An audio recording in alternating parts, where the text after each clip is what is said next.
दोस्तों, स्वागत है आपका वाइज हैबिटाट में। आज हम स्टॉक मार्केट के दोनों कॉन्सेप्ट इन्वेस्टिंग और ट्रेडिंग के ऊपर बात करने वाले हैं। दोनों को डीप में समझने वाले हैं। साथ ही हम ये भी जानने वाले हैं कि रिटेल इन्वेस्टर के लिए दोनों में से कौन सा ऑप्शन बेटर है, किससे आम इन्वेस्टर फ्यूचर में विदाउट एनी रिस्क बहुत सारा वेल्थ क्रिएट कर सकता है। चलिए इन दोनों के बेसिक कॉन्सेप्ट को समझ लेते हैं। ट्रेडिंग एंड इन्वेस्टिंग दो अलग अलग मेथड्स हैं जिनके थ्रू आप स्टॉक मार्केट में पैसा बना सकते हैं। इन्वेस्टिंग में शेयर्स को लॉन्ग टर्म के पर्सपेक्टिव से खरीदा जाता है, जैसे 5 साल, 10 साल, 25 साल या फॉर लाइफ टाइम। इन्वेस्टर्स उन शेयर्स में, बॉन्ड्स में या फाइनेंशियल एसेट्स में पैसा डालते हैं जिनकी वैल्यू उन्हें लगता है लॉन्ग टर्म में बढ़ेगी। इन्वेस्टर्स बेसिकली बिजनेस ओनर की तरह सोचते हैं, छोटे मोटे फ्लक्चुएशंस या मार्केट की वॉलेटिलिटी पर ना ध्यान देते हुए बिजनेस की लॉन्ग टर्म ग्रोथ को देखते हैं। क्योंकि वॉरेन बफे भी कहते हैं कि शॉर्ट टर्म में स्टॉक प्राइसेस कंपनी के प्रॉफिट से थोड़ा बहुत इधर उधर हो सकते हैं, but in the long term company के शेयर प्राइस उसके ग्रोथ को ही डिफाइन करते हैं। ट्रेडिंग में स्टॉक्स को, कमोडिटीज को, करेंसीज को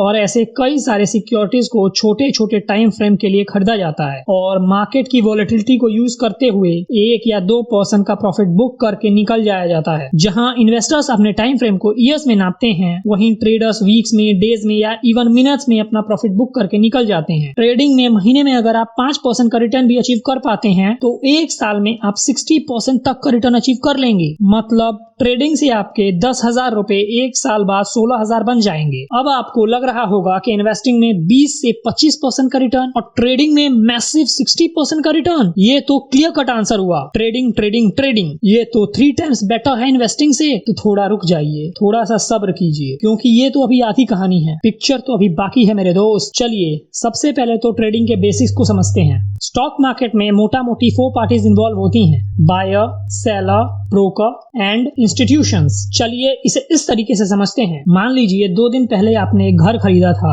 इस पॉइंट ऑफ व्यू से कि कुछ दिनों में आप एक अच्छा सा बायर ढूंढ करके अपना प्रॉफिट बुक करके इस घर को बेच देंगे, इसलिए आप एक ब्रोकर को फीस देते हैं और बायर खोजने के लिए कहते हैं। चूंकि आपने घर को सेल करने के पॉइंट ऑफ व्यू से खरीदा है, तो इस केस में आप एज अ ट्रेडर एक्ट कर रहे हैं। इस सिचुएशन में आपको 2 केसेस का सामना करना पड़ेगा। फर्स्ट केस, आपको बायर मिल जाएगा जो आपको घर की वैल्यू आपके इन्वेस्टेड कैपिटल से ज्यादा देने को तैयार हो जाएगा, और सेकंड केस में आपको ऐसा बायर मिलेगा जो आपको राइट प्राइस ऑफर नहीं करेगा। ये दोनों केसेस मार्केट सिचुएशन पर, उस टाइम के न्यूज पर, मार्केट मूड पर डिपेंड करेगी, ना कि उस घर की राइट वैल्यू पर। अगर मार्केट सिचुएशन पॉजिटिव बिहेव कर रही है तो आपको प्रॉफिट होगा, और अगर मार्केट सिचुएशन नेगेटिव बिहेव कर रही है तो आपको लॉस होगा। सिंपल। इन दोनों ही सिचुएशन में 2 लोग हमेशा अमीर बनते रहेंगे, एक तो आपका ब्रोकर और दूसरा गवर्नमेंट और इंस्टीट्यूशंस जिन्होंने आपको घर खरीदने के लिए लोन दिया था। इवन आपके लॉसेस में भी ये दोनों प्रॉफिटेबल रहेंगे। चलिए अब हम इस सिचुएशन को थोड़ा बदल देते हैं। अब हम घर को खरीदने से पहले कुछ चीजें चेक करेंगे, जैसे घर की लोकेलिटी, घर के आसपास स्कूल्स, कॉलेजेस या हॉस्पिटल्स, क्या कोई फ्यूचर में डेवलपमेंट प्रोस्पेक्ट्स है, जैसे रोड्स, मेट्रोज या हाईवेज। और अब हम इस घर को 1 या 2 दिन के लिए नहीं, बल्कि 5 या 6 साल के लिए जब डेवलपमेंट हो जाएगी तब बेचने का सोचेंगे। इवन हम इसे आगे भी होल्ड कर सकते हैं अगर हमें फ्यूचर में कुछ और ग्रोथ नजर आई तो।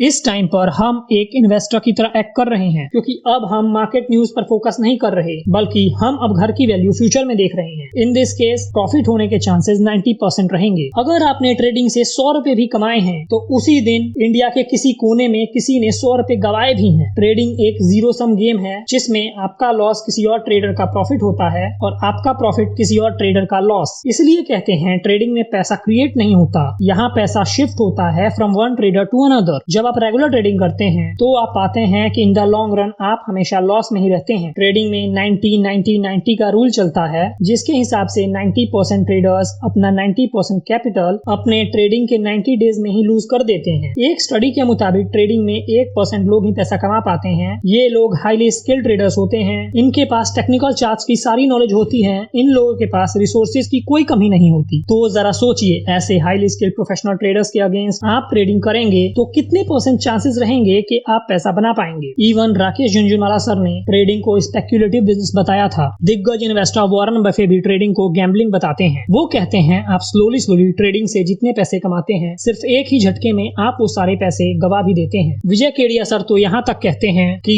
इनिशियल 10 साल जब वो ट्रेडिंग कर रहे थे तो उनके पास अपने बच्चे के लिए दूध खरीदने तक के लिए पैसे नहीं थे। वो आगे कहते हैं, इसलिए मैंने जो सीखा अपने एक्सपीरियंस से और अपनी गलतियों से सीखा है। और अगर आप भी अपने 10 साल नहीं गंवाना चाहते तो ट्रेडिंग से दूर रहना ही ठीक रहेगा। एक बार एक न्यूज रिपोर्टर को कॉल आता है। कॉलर बताता है वो घर की साफ सफाई कर रहा था तो उसे उस दौरान शेयर्स के कुछ सर्टिफिकेट मिले हैं। ये कुछ 20,000 शेयर्स हैं जो MRF कंपनी के हैं, जो उसके दादाजी ने 1980 में खरीदे थे। ये सुनते ही न्यूज रिपोर्टर के तो होश उड़ जाते हैं। वो थोड़ा काम होता है, फिर बताता है कि साहब जो ये रद्दी में आपको शेयर सर्टिफिकेट मिले हैं, दरअसल उनकी वैल्यू 130 करोड़ है। इवन एक महाराष्ट्र के फार्मा ने 1980s में विप्रो में 10,000 का इन्वेस्टमेंट किया था, जिनकी वैल्यू आज की डेट में 1300 करोड़ की हो गई है। जरा सोचिए, 10,000 रुपए का इन्वेस्टमेंट 1300 करोड़ हो जाता है। कुछ लाखों की इन्वेस्टमेंट 130 करोड़ की हो जाती है। क्या ये ट्रेडिंग में पॉसिबल है? आपका भी जवाब आएगा नहीं,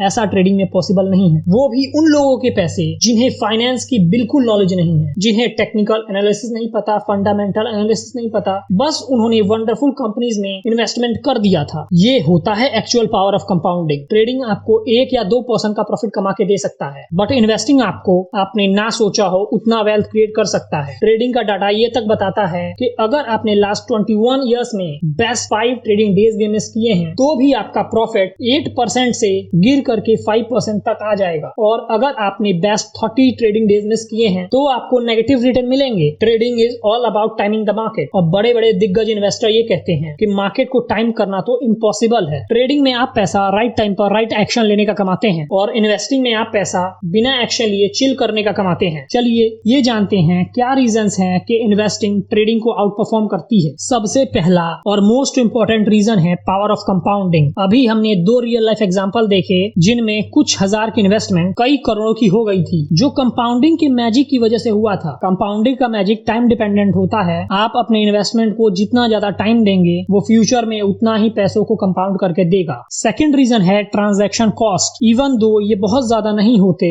बट जब आप इन्हें लॉन्ग टर्म में कैलकुलेट करेंगे तो ये भी काफी इफेक्टिव होते हैं। इवन 0.3% के ब्रोकरेज चार्जेस भी आपकी वेल्थ पर काफी इंपैक्ट डालते हैं। समटाइम्स जिस शेयर में हम ट्रेडिंग कर रहे होते हैं वो इलिक्विड होता है, मतलब उस टाइम पर कोई बायर और सेलर अवेलेबल नहीं होता और इस चक्कर में हमें बहुत सारा नुकसान हो जाता है। ट्रेडिंग पर टैक्स का इंपैक्ट भी बहुत ज्यादा होता है। ट्रेडिंग पर STCG लगता है, मतलब शॉर्ट टर्म कैपिटल गेन, और इन्वेस्टिंग पर LTCG लगता है, मतलब long term capital gain. Short term capital gain पे tax long term capital gain से बहुत ज्यादा होता है। इवन इन्वेस्टिंग में गवर्नमेंट कई सारे टैक्स एग्जेम्पशन भी देती है। थर्ड रीजन है ब्लैक स्वैन इवेंट्स, जिनमें ट्रेडर अपना most of the capital 1 minute में लूज कर देते हैं। ब्लैक स्वान इवेंट जैसे market crash, trade war, cold war या कोई ऐसी प्रॉब्लम जिसे मार्केट ने पहले एक्सपेक्ट नहीं किया था और वो एकदम से ट्रेडिंग के टाइम पर आ जाती है। ऐसे में ट्रेडर्स कुछ सेकंड में ही अपना सारा वेल्थ गवा देते हैं। ऐसे में कभी कभी आपका 5 साल का एक्यूमुलेटेड वेल्थ भी ट्रेडिंग के 1 दिन में ही खत्म हो जाता है। ऐसे इवेंट्स हिरोशिमा और नागासाकी की तरह होते हैं, जो आते तो सिर्फ 1 ही दिन है बट सब कुछ डिस्ट्रॉय कर देते हैं। यहाँ तक वीडियो देख करके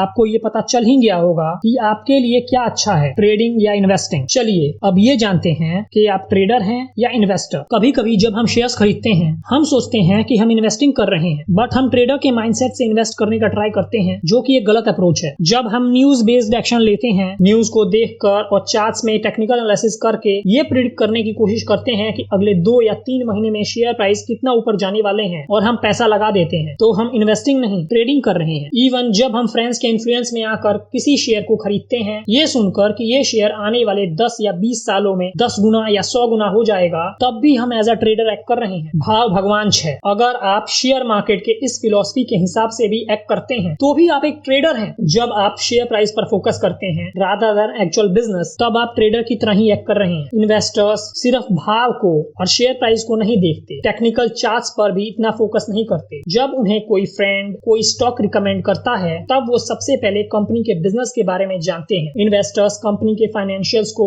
कई बार रीड करते हैं, कंपनी के कॉम्पिटिटिव एडवांटेज को देखते हैं, ये जानने की कोशिश करते हैं कि कंपनी फ्यूचर में कितना ग्रो कर सकती है। कंपनी के मैनेजमेंट को देखते हैं, कंपनी के प्रॉफिट मार्जिन्स पर फोकस करते हैं। इन्वेस्टर्स कंपनी के एक शेयर खरीदने को भी कंपनी में एक हिस्सेदारी की तरह समझते हैं। वो as a business owner act करते हैं और हाँ, एज अ बिजनेस ओनर ही ट्रीट करते हैं। वो कंपनी के साथ टू मच इमोशनली अटैचमेंट नहीं होते। अगर इन्वेस्टर की रिसर्च किसी कंपनी के बारे में गलत साबित होती है तो वो उस कंपनी से निकलने में बिल्कुल परहेज नहीं करते और अपना पैसा किसी दूसरी बेटर कंपनीज में डालते हैं। आई होप इस वीडियो को देखने के बाद आपको ट्रेडिंग और इन्वेस्टिंग के बारे बारे में थोड़ा बहुत आइडिया लग गया होगा और आपको पता चल गया होगा कि आपके लिए दोनों में से कौन सा ऑप्शन बेटर है। तो आज के लिए बस इतना ही। अगर आपको ये वीडियो पसंद आई हो तो आप अभी इस वीडियो को लाइक करें और शेयर करें। इसी तरह के बेस्ट क्वालिटी कंटेंट के लिए आप हमारे चैनल को सब्सक्राइब करें। वीडियो देखने के लिए आपका बहुत बहुत शुक्रिया। फिर मिलते हैं नेक्स्ट वीडियो में।